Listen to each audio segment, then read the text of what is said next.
কুষ্টিয়ার কুমারখালীতে ২,০০০ মানুষ পেল বিনামূল্যে চিকিৎসা সেবা। আলাউদ্দিন আহমেদ ফাউন্ডেশন ও তহিরুন্নেসা হাসপাতালের উদ্যোগে ফ্রি চক্ষু চিকিৎসা ও ছানি অপারেশন ক্যাম্প করা হয়েছে খুলনা বিএনএসবিআই হাসপাতালের সহযোগিতায়।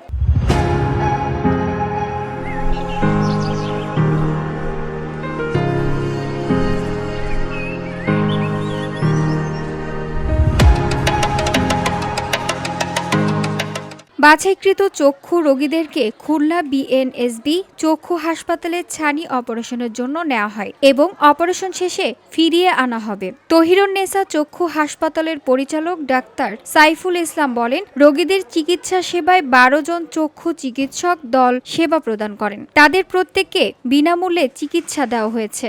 ছানি পড়া রোগীদের শনাক্ত করে বিনামূল্যে অপারেশনের উদ্যোগ নেওয়া হয়েছে। 2004 সাল থেকে এই পর্যন্ত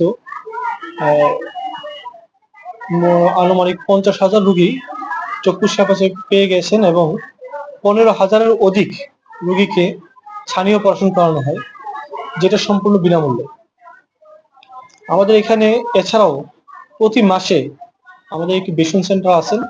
এই ভিশন সেন্টারে ছানি রোগী নির্ধারণ করে প্রতি মাসে 50 থেকে 60 জন রোগী অপারেশন করা হয়। আপনারা জানেন যে চোখের ছানি অপারেশনের সর্বনিম্ন 20,000 থেকে 2 লক্ষ টাকা পর্যন্ত অপারেশন হয়ে থাকে। তো সেক্ষেত্রে এই এলাকার লোকজন যাদের ছানি আছে অপারেশন করানোর জন্য আর্থিকভাবে সচ্ছল না, তারা এখানে এসে উপকৃত হয়।